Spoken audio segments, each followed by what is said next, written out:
Welcome everyone to our Ask the Experts webinar today. We appreciate each of you joining. Hope that you are doing well, that your families are doing well, everyone is safe during this challenging time. My name is Bill Maloney. I'm an Executive Managing Director with Riveron. We have a very relevant topic to discuss with you today. We're excited to be with you. Clearly, the COVID-19 pandemic has all sorts of varied impact on business, and we're going to focus today on the supply chain. Global supply chains are being disrupted as the coronavirus continues to spread, a reality that's been intensified by the extensive reliance of many companies on low-cost suppliers from East Asia. I'm joined by three of my colleagues today who are experts in supply chain management and are going to help highlight the related risks that are present right now and provide some insights on how to manage those risks, specifically to the supply base, inbound and outbound transportation, manufacturing, and distribution. Udit Sharma is a managing director in our DC office. He has over 20 years of industry and consulting experience working with companies to transform their end-to-end supply chain operations, identify and capture EBITDA enhancement opportunities, and conduct buy and sell side operational and commercial due diligence. Adrian Sawchuk is a managing director in our Atlanta office and brings more than 30 years of experience working with clients to identify and deliver significant performance improvement initiatives with a focus on profitability enhancement, supply chain optimization, and merger integration. And then Eliza Wood is a manager in our DC office with 10 years of experience in operations and financial leadership roles, including supply chain management, organizational design, change management, and profit loss management. So bottom line, these three individuals are experts in this area, have been focused on how the current situation is impacting companies and their supply chains. Our objective today really is to shed some light on the immediate challenges that we're seeing to the global value chain, how companies can adopt really effective contingency plans to maintain business continuity and ensure a resilient and competitive future. Before we jump into the content today, a few key reminders. On our website, riveron.com, you can access all of our previous Ask the Experts webinars. Really a number of great relevant accounting reporting topics are covered there. Mark your calendars for 2 weeks from now, Thursday, April 23rd. We'll be hosting our next Ask the Experts webinar. On that webinar 2 weeks from now, we'll be focusing on how to strengthen your financial close, both really the data access elements and the related technology around accessing data, as well as some accounting and reporting topics specific to the current climate and the challenges that we're facing. We anticipate continuing to host webinars that are COVID-19 specific in the near term to bring you some practical approaches and things that you can do to support your business through these challenges. During the webinar today, we will include 4 polling questions which must be answered to be eligible for CPE. Please make sure to enable your pop-ups if those windows are disabled. You won't be able to see those questions as they come across. We also welcome your questions as you're participating today, as you're listening to the content and to the presenters. If you have questions, there's a Q&A option in Zoom that you can use. Please feel free to do that. We'll try to get to all the questions, but if we don't, we will absolutely respond separately. We'll follow up with you. The webinar evaluation form and CPE certificate will be emailed to you within 2 weeks following the webinar, along with access to the deck today and our contact information. Please note that while the on-demand video will be available on our website, the on-demand is not eligible for CPE. So with that, let's get started, and we'll start actually with our very first polling question, which is as follows. What area of your company is most impacted by COVID-19? A, inbound and outbound transportation. B, demand planning. C, manufacturing. D, distribution. Or E, does not apply. So we'll give you a little bit of time to respond to that question. But while we wait, let's have Udit get us kicked off. Before, Udit, you get into some of the overview of the impact of COVID to the supply chain, There's been some talk on the congestion in the Chinese ports. How is that congestion looking right now? Are all those ports open? Yeah, Bill, most of those ports are currently open. Some of them have some restricted operations, but most of the Chinese ports, at least from East Asia side, are now open. But that doesn't mean that's not causing congestion in these ports as they continue to take health and safety type processes and procedures.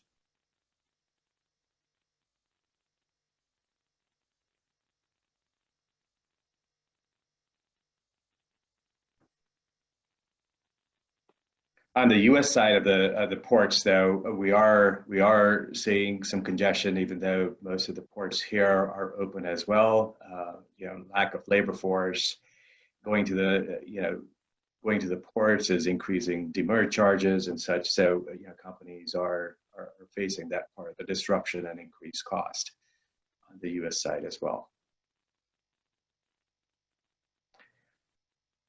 Looks like we have results for the polling question here. Looks like it's pretty distributed. Demand planning for most of the folks looks like a real issue here, and we'll talk about that a little bit in the closed second, I guess, is inbound and outbound transportation. That's something pretty relevant today. And as we go into the discussion today, we wanted to quickly baseline what we're seeing by the ways of global supply chain and disruptions within because of the COVID-19 disease. So from a supply-based standpoint, China, as we understand, is a major supplier and has continued to strengthen that position in the last couple of decades. As they continue to play a major role for supply base, when they slow down, it has a strong impact globally, and that's what started with Wuhan closure earlier in the year, which disrupted the end-to-end supply base for large multinational organizations and most corporations for that matter. As that supply base starts to come back online, there is going to be constraints now on the inbound transportation side. Transportation issues in China, while the ports are now all open, as I just mentioned, there's still some congestion that we're seeing in those ports. There is increased time to get the containers through the ports.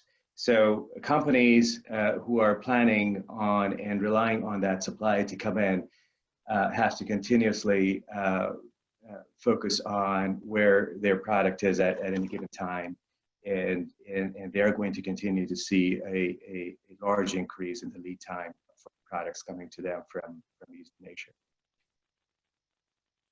What does that do to demand and supply planning? It's causing more and more imbalance.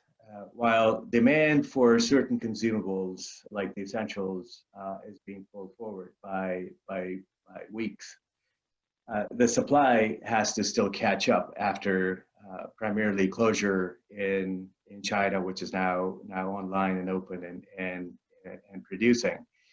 But local supply base is limited at best in production due to the restrictions, both from a social distancing standpoint and stay-at-home type of aggressive methods that companies are taking. So supply and demand is going to be continual in terms of imbalance. They're going to see a seesaw effect between both as supply picks up in China with a delayed lead time, and the demand in North America starts to slow down after the initial panic of buying is gone, especially for essentials, and then some of the pent-up demand, which was thwarted because of the shutdown, starts to pick back up in North America and other countries. So that supply demand is going to see the seesaw for at least a few months as we see into the future. From a manufacturing standpoint, the manufacturing, at least in North America, is dependent on material supply from all over the world, including East Asia, and the labor force, which is on restrictions in terms of how many people you can have on shifts, what shifts can be run in the manufacturing plants.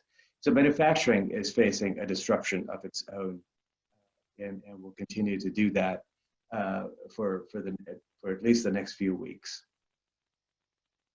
From a distribution standpoint, which is the tail end of the supply chain and receiving all of the disruptions upstream, they have their issues of their own. The labor force that's needed to do pick, pack, and ship operations are also impacted because of this virus. Some because they are being quarantined, and in some cases because we are proactively taking social distancing type steps. We are looking at reduced shifts and reduced people on shifts. So as we go on to the next polling question here, we wanted to focus on some of the things that your companies can do in the short term to address this particular disruption through the pandemic. And we also want to talk to you a little bit about how companies are going to strategically look at the future after this pandemic.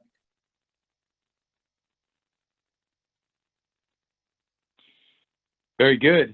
Thanks, Judith. That brings us to the second polling question, which is as follows. How has your company seen an impact on your supply chain? A, extended lead times. B, reduction in quality. C, change of suppliers. D, alternative supply routes. E, no change. Or F, unsure. Again, make sure that your pop-ups are enabled so you can see those questions. And while we wait, as people are registering their responses there, Adrian, let's bring you into the discussion here. What's, if we think about the supply chain, what's the latest that you're hearing around what's been most impactful there? Sure. Thanks, Bill. Really impacts are fairly broad, both internationally as well as domestically. Clearly increased lead times are a big impact. Delayed or missed shipments and canceled orders all sort of are impacts. Kind of more physically on the distribution side, we're seeing significant increases in demand for warehousing. As an example, one of our clients is a cold storage company, and they've seen a significant decrease in shipments out of cold storage, but continued shipments into. So they're really kind of trying to scramble to make space and stack in aisles, and they're above capacity at this point. And then we've seen at certain locations changes in procedures around sanitation, cleanliness, monitoring the workforce. For those industries where the workers need to come in order to do their job. I think overall it's going to be a very dramatic shift. If you think about the consumer supply chain, I think we're going to continue to see an acceleration of e-commerce. As an example, a tractor company recently redoubled their efforts to expand their delivery to consumer directly, those outlets, pushing to get an extra 500 outlets established. So I think on the consumer side, that supply chain is going to change significantly as well too. So we have some results here from our poll. Clearly, number one is extended lead times, and that's certainly what we're seeing. a bit in reduction in quality, changes suppliers, and alternative supply routes. The change in suppliers, that's clearly not something that can be done quickly. In some cases, we've seen clients do that, but that's probably more of a medium term strategy post the immediacy of this crisis, and alternative supply routes and alternative modes as well are things that we're seeing.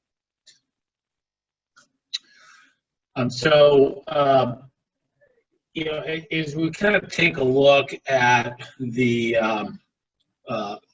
supply base globally and look at some of the commodities that are produced in China, we really had a pretty significant increase over the last 10 years or so of the percentage of commodities that are made in China. So on average, in 2000, we were at 4.2. 2020, we're at 13.5% of commodities, which is a big increase. But then if you take a look at specific commodity types, it's even more so. Computers at 35%, glass and non-metallics at 24.2%, and textiles at 32.6%. So there are certain commodity categories that a quarter to a third of those are produced in China, and obviously with the impact of the shutdown there, that's thrown that supply chain in disarray. More specifically on the automotive side, Wuhan is known as China's Motor City. China makes about $70 billion worth of auto parts, 14 billion or so that actually go to the U.S.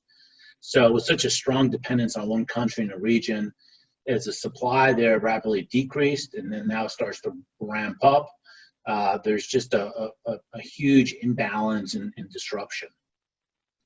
So some of the things that our clients are doing and we're helping them with is working as best as you can closely with your suppliers to understand your demand and their supply, and increasing the amount of collaboration and planning with them.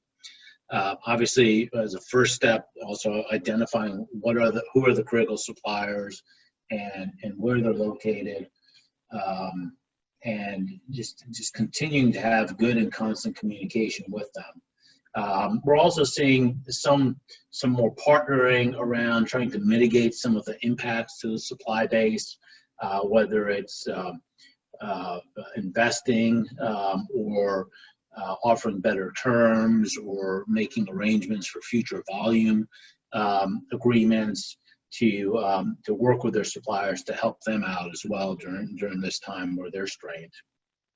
Longer term, clearly supplier diversification and diversification of where those suppliers manufacture. So you may not necessarily change a supplier, but you might work with them to have multiple points of production. Co-investing with them, again, to develop the supply base, improving joint business planning, and then looking at new technologies or emerging technologies, which can provide some visibility and reduce the uncertainty around supply and demand signals. A great example is Internet of Things and the underlying tools software tools to connect that information, that data, to provide an end-to-end view of the supply chain. So, we're all familiar with the bullwhip effect, and even in good and stable times, that's a challenge on the supply chain. Clearly, with such a significant disruption with the shutdown and then the restarting of China and other locations, we're having a major bullwhip effect. And not only is this seen in production inventory, but also within the transportation sector as well. So again, some things to do in the short term, and then look in the long term.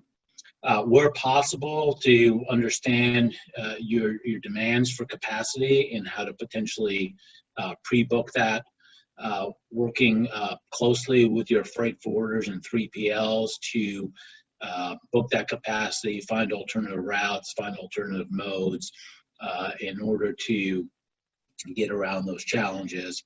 And on the longer term, a little bit more of the same, but obviously with a longer term focus, alternative routes and modes, and more collaboration with customers and with peers, identifying solutions for transportation, distribution, and warehousing, and then increasing partnership and maybe diversifying or adding 3PLs that can help, particularly those that have a geographical focus in your particular areas where your suppliers are manufacturing. So with the shutdown in China, there was a decrease in the carriers servicing that region. And you can see we've broken this down into both air as well as ocean freight. Air has become significantly constrained coming out of China throughout the world, going to all the different locations globally. And ocean freight as well, although not as significantly impacted, has certainly been constrained coming out of China and then going into the Americas and Asia Pacific. Interestingly, the March report on container capacity indicates a 13% reduction in the number of vessels that are on the water now. And so that equates to about 3 million TEUs or 3 million containers, 20-foot container equivalents. The challenge with taking ocean freightliners out of service is it's not something you just do on a dime. It takes time to shut them down, to maintain them, and it takes time to start them back up as well. And so reintroducing that capacity is not something that's very quick either.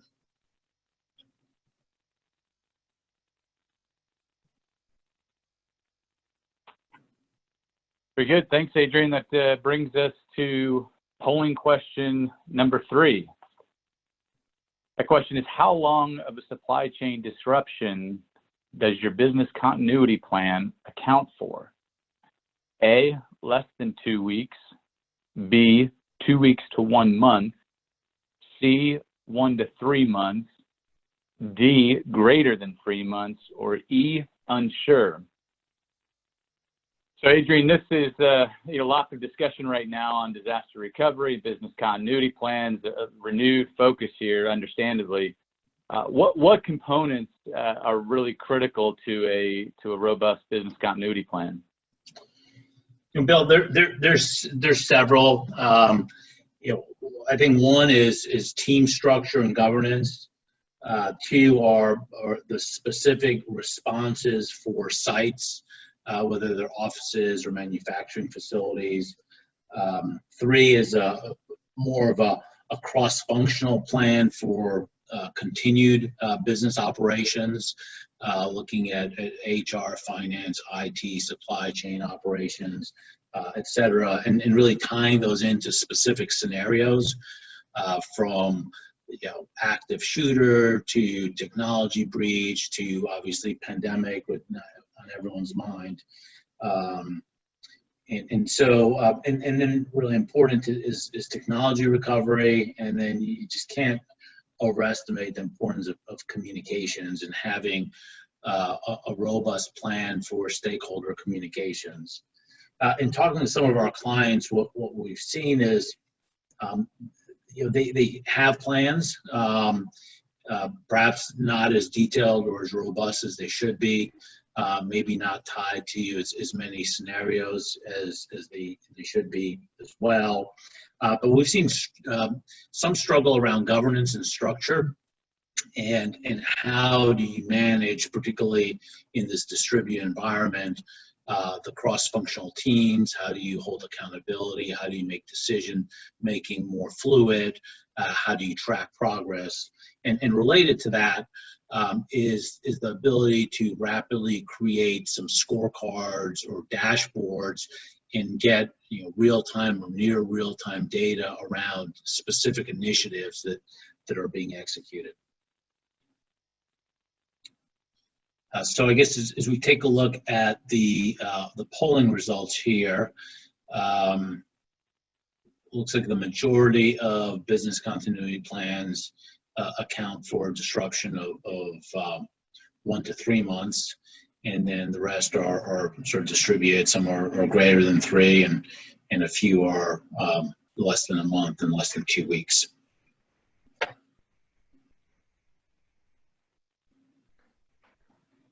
Great, thanks, Adrian. And yeah, from a standpoint of continuity plans,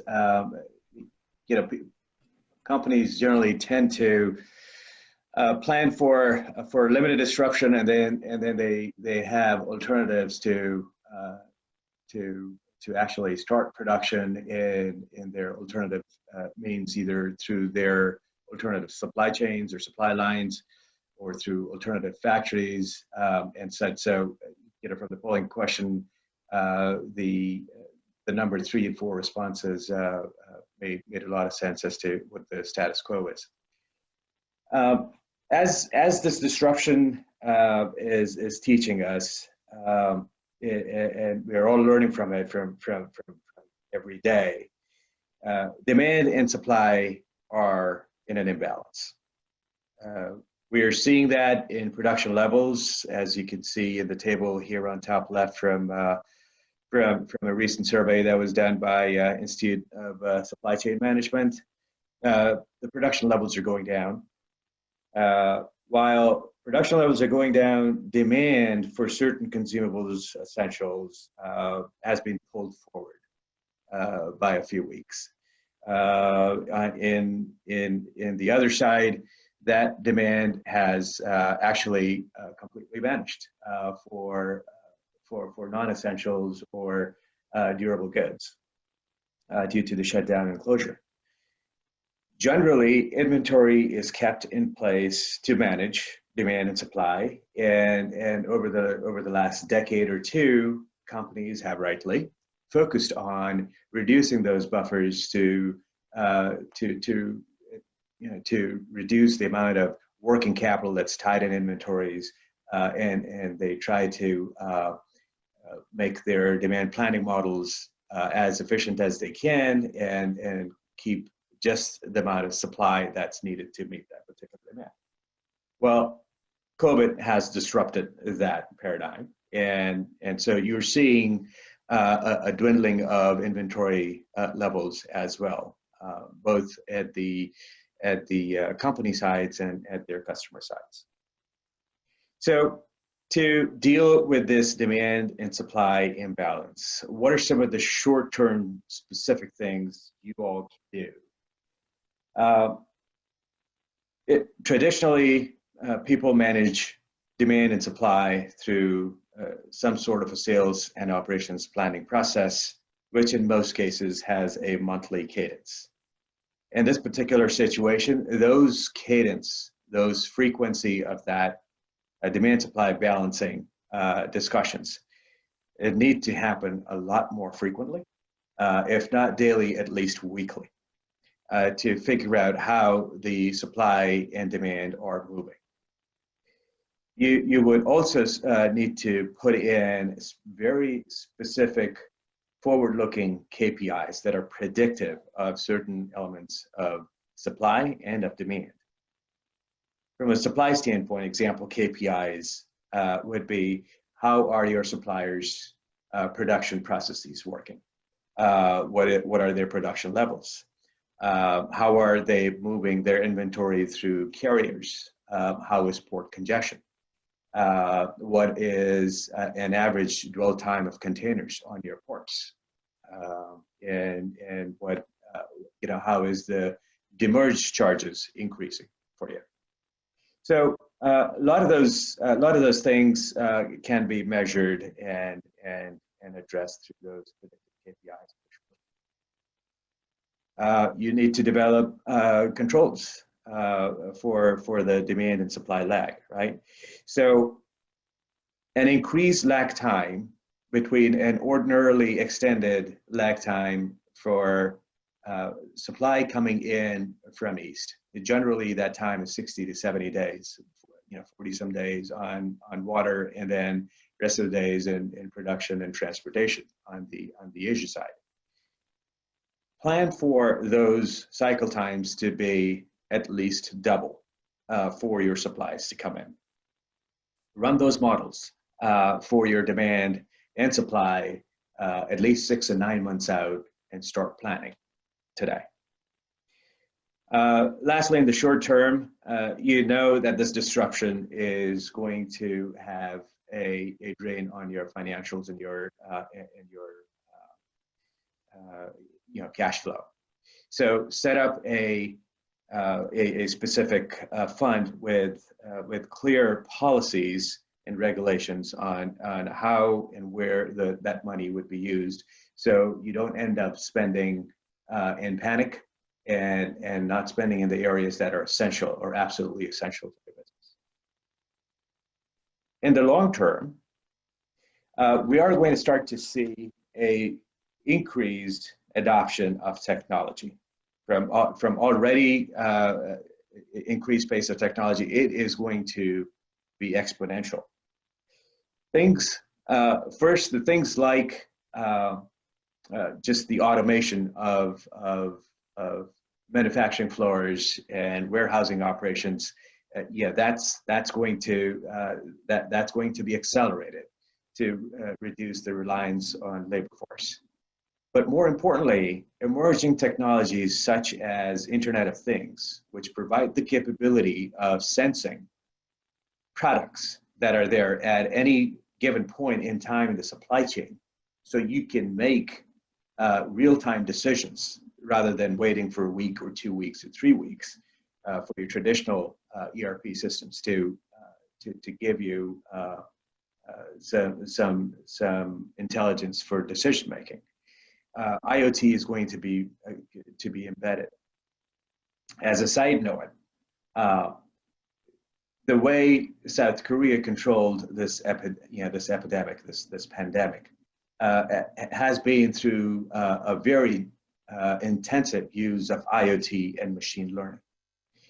They have been able to figure out, who was impacted with the virus. What are some of the decisions what are some of the quarantine decisions that have to be made, and track where the trajectory of the impacted people are, so they can contain the affected environment.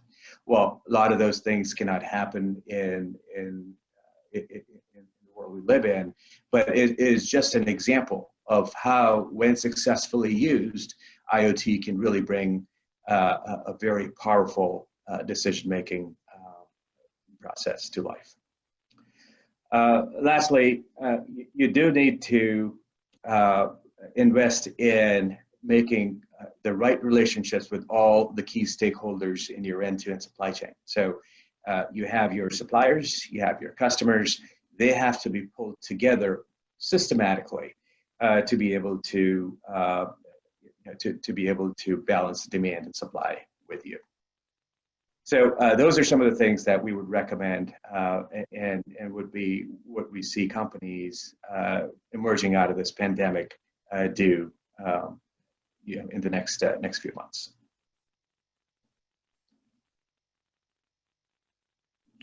So right now, about 80% of manufacturers expect that the pandemic is going to have a financial impact on their business.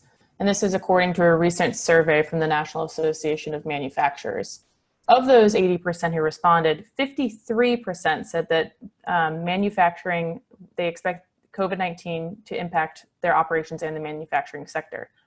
So as we can see, looking at the chart on the left, this is really played out in March as the manufacturing sector entered a contraction, with any PMI below 50 indicating said contraction. Of key note, it's impacting industries differently. Adrian talked about this earlier, but 3 of the 6 big industries expanded, with food, beverage, and tobacco products actually expanding strongly. Overall, the manufacturing sector employs about 13 million workers in the US, and it's posed to be hit very hard during this outbreak, primarily for 2 reasons. First, as Uda talked about earlier, many manufacturing jobs are on site and can't be carried out remotely. And then second, slowing economic activity is going to reduce demand for industrial products in the US as well as globally. In terms of some of our recommendations for how companies can react to this in the short term, first, they can assemble a cross-functional task force comprised of leaders from manufacturing, procurement, supply chain planning, and finance. This will allow them to create the required transparency on the flow of goods. This task force should work to expedite raw material deliveries and update and refine production plans on the availability of those raw materials and reduce productivity levels. The task force should plan for a reduced number of workers per shift while increasing the total numbers of shifts per week to meet demand. In a Wall Street Journal article that I read at the end of March, this shift in workers and number of shifts is an approach that a lot of US companies have largely embraced, as they really need to be flexible in order to survive. Finally, in the short term, companies should consider utilizing contract manufacturing where possible in order to outsource non-specialized sections of manufacturing, such as packaging, if those reduced production targets don't allow for the operation to meet demand.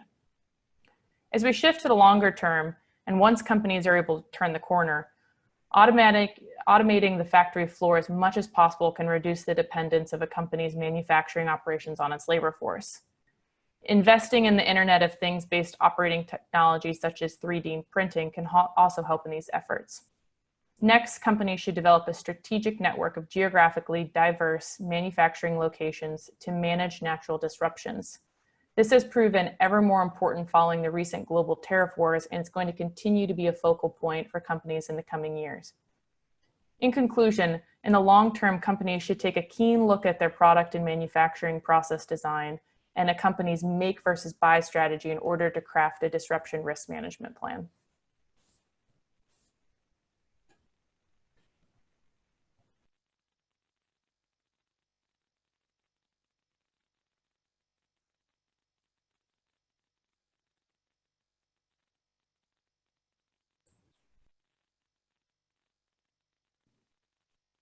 Adrian, you need to unmute. Great, thanks, Edith. As we see on this slide, there continues to be a decrease in supplier deliveries, and they've slowed over the last 3 months from 16.8% in January or slower to 35.7% in March. Combining that with the reduction in manufacturing employment as well is really kind of contributing to an increased slowdown and material shortages. So how to react to that and what to do? Scenario planning is an important part of this, combining that across the functional areas from an S&OP perspective. So taking a look at different scenarios in terms of severity of the delays in deliveries, as well as employment, and then duration. There's sort of 3 common scenarios out there right now, sort of a V and a U and kind of an extended U that shows when the recovery would occur. And so developing plans based on those 3 scenarios as an example can be a useful exercise. We talked a little bit about the constraints on the warehouse side, and identifying opportunities to potentially lease warehouses temporarily, short-term leases, or partnering with other 3PLs who may have access to temporary warehouse leasing should certainly be a short-term initiative, or even suppliers or customers or peers that may have excess warehouse capacity. On the longer term, adding some more flexibility into the distribution warehousing network will be important. And then we've also talked about investing in technology from an automation perspective in warehousing to more data and visibility tools such as IoT and the software that supports that.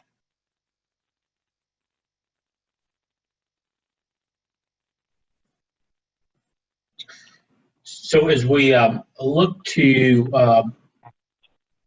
some of the, oh, we got a polling question. Bill, you want to take that? Sure. We do have our fourth polling question that's come up here before we get into the key takeaways, both short-term and long-term. This polling question says, what type of short-term solutions do you see your company implementing? And this is one where you're going to select all that apply. A is identifying alternative supply routes. B, working with suppliers to share manufacturing costs. C, assembling a cross-functional task force. D, developing various demand supply scenarios. And E, arranging temporary warehouse leases.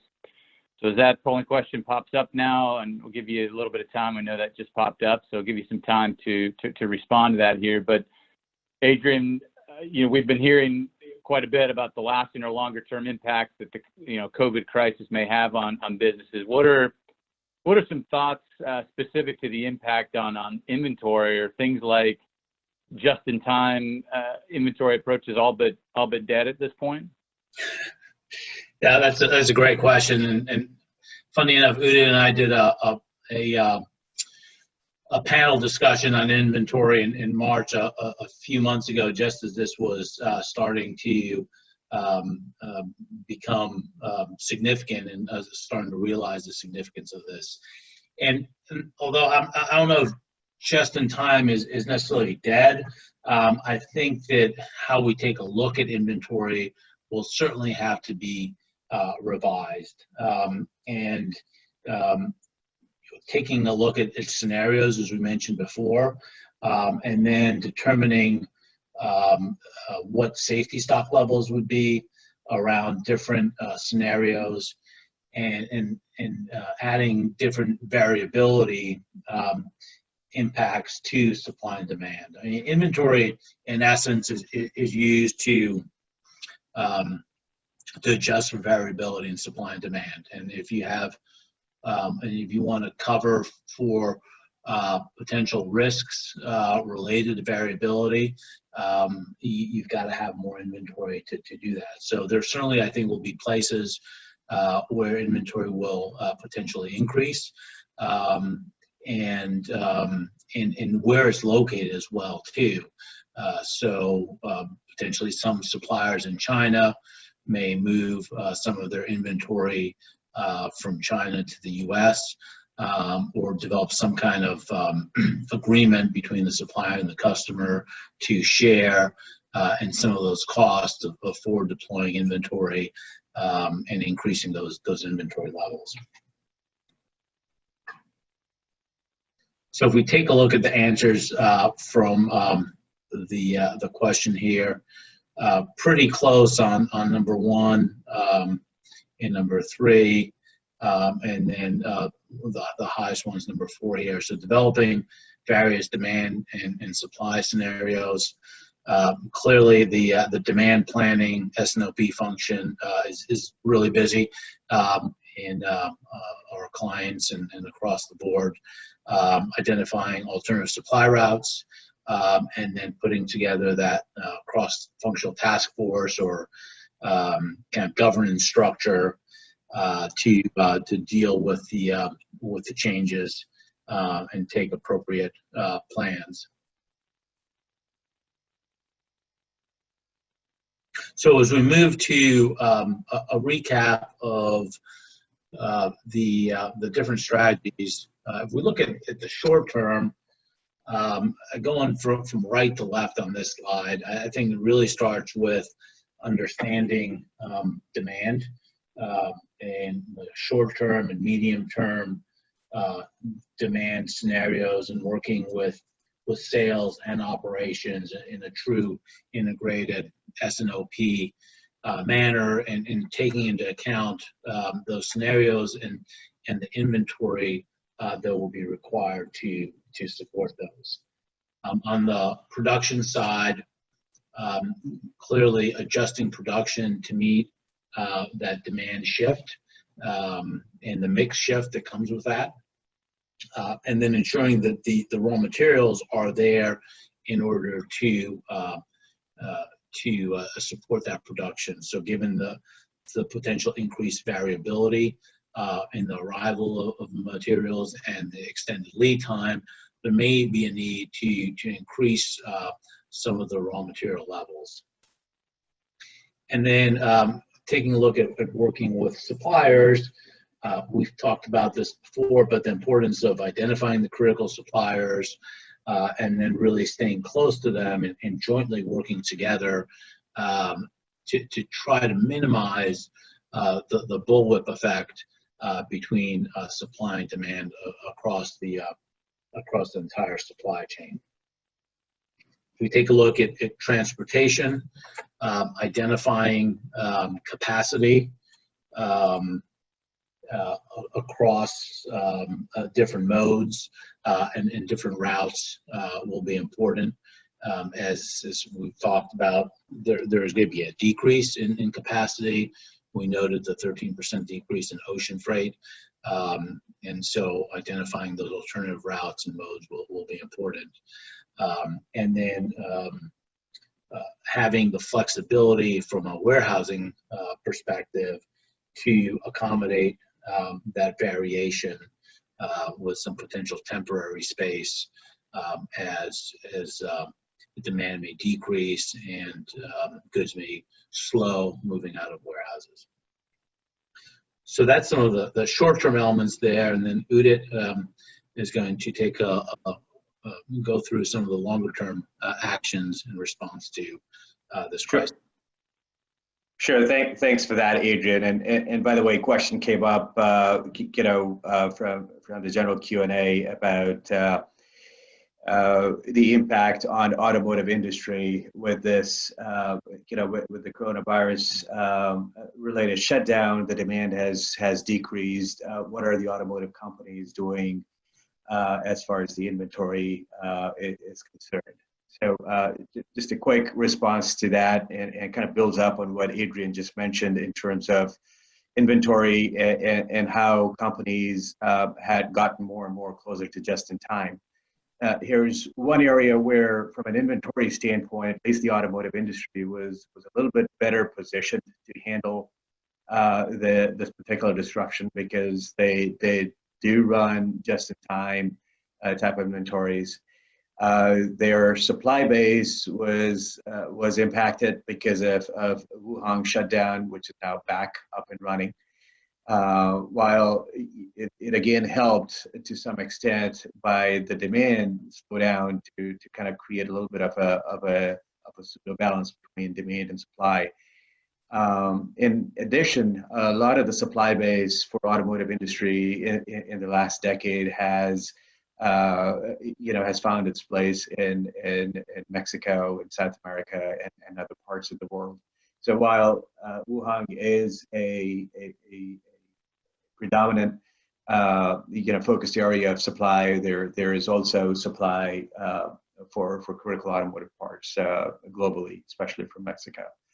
So that impact is lesser of the concerns for the automotive executives. What they're concerned about right now is how the demand that has gone down, the prediction, which was of about 60+ million vehicles that would be sold this year, versus now the predictions are closer to 14+ million, closer to 15 million. So that decrease in demand as we open up the markets, how are they going to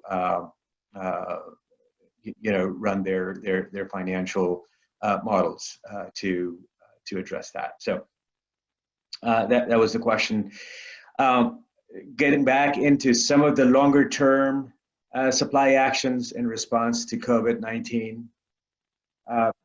The supply base, as we know today, we went full speed ahead on going to the lowest cost country supply base. Globalization was the mantra of the last 2 decades, and even call it last 3 or 4 decades. Now the new term that's coming into play is go local, where we are trying to get diversified supply base. Companies are also going to start to focus on making their supply chains more resilient, and hence the globalization will take a new meaning from a standpoint of where to get their products from. Alternative routes from a transportation standpoint will definitely be key on minds of executives. They're from an inbound transportation standpoint, even through the 100% shutdown of Wuhan and Wuhan-related ports, in close proximity, there were other ports that were operational, and the transportation lines were flowing. So the companies that did better in terms of managing the disruption to some extent to made whatever demand we had in the North American side were the ones that had practiced their risk management and had plans in place for alternate routing. We're going to see more of that happen in future. From a manufacturing standpoint, we're going to see a repivoted effort on automation. So here I'm not just talking about Industry 4.0, which is IoT related smart sensors and machines being able to make decisions on their own on the plant floor. It's going to be closer to call it Industry 3.0, where we're still talking robotics and independence, so to speak, of manufacturing operations of labor force. That is going to continue to accelerate, and the next level of that, obviously, Industry 4.0, is going to be critical in how companies win and differentiate themselves. New manufacturing technologies, I won't say new, call it emerging. They have been in practice, like 3D printing. Will take a front seat. Nike today, from a consumer product standpoint, has 3D printing presses which can create their prototypes in a matter of hours, and can distribute it to stores due to the proximity of these 3D printing machines, and again, in a matter of hours. That type of manufacturing is going to again take the front stage as manufacturing starts to go with so-called go local mantra again. The manufacturing sites and networks are going to be closer to where the demand is, to some extent masking the, I wouldn't say masking, but to some extent doing away with the leverage that was provided by labor force and going to lowest cost countries. The automation and localization is going to be what drives manufacturing in the next few months. From a distribution standpoint, again, increased flexibility in terms of permanent space and temporary space, again, is going to be key. We are going to be looking at the flexibility of lease versus buy spaces, and that is going to drive distribution contracts. And lastly, joint business planning, as we talked about earlier, IoT-based joint business planning between your customers and your suppliers is going to be key moving forward. So that is what we had planned for by the ways of made materials, and now we'd invite any questions that the team might have. We'd like to answer those. Yeah, thanks, Judith. One quick question I think we have time to get to here, and maybe I'll point this to Adrian, and going back to business continuity planning and the emphasis there. And some companies don't have a continuity plan, or it hasn't been successful. What should companies really be trying to do right now and after the crisis subsides and passes? What should be the focus there? Thanks, Bill. Yeah, good question, right? I mean, one can say, well, the horse is sort of out of the barn at this point, but I don't necessarily think that that's true. It's there's certainly a learning opportunity here for companies that didn't have a plan, or a plan that wasn't effective, or even if it was, there's an opportunity to review it and see where it could be improved.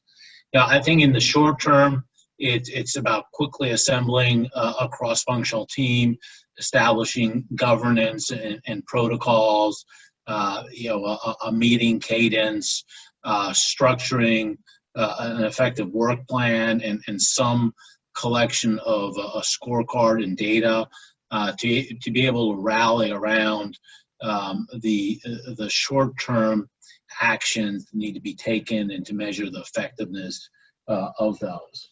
And I think as this crisis passes, there's really an opportunity to revisit the whole business continuity program, to assess where it went well and where it didn't, and then to make changes in that. And some of the gaps that we're seeing is assumptions around the extent of the duration of the crisis, or the breadth of the crisis. And typically companies will have BCPs around some of the more common, higher probability crises, but adding maybe to the list of scenarios that one plans for, and having more plans for different scenarios and contingencies for those. Very good. Thanks, Adrian. Well, in closing, let me highlight for you some of our thought leadership on our final slide here on the topics we discussed today. You'll find these on our website. We have a number of thought leadership pieces that are relevant really to COVID-19, including one specifically on supply chain, strengthening the global supply chain in uncertain times. And our comprehensive guide, I want to mention that again, preparing for the now, the next, and the new normal. The first part in that series, the now, which is a guide to dealing with disruption, was released a couple of weeks ago, with the next part in the series scheduled to be released next week. We really appreciate you joining. Once again, our next Ask the Experts webinar is on April 23rd, same time, same channel. We look forward to meeting with you again then. Enjoy the rest of your day.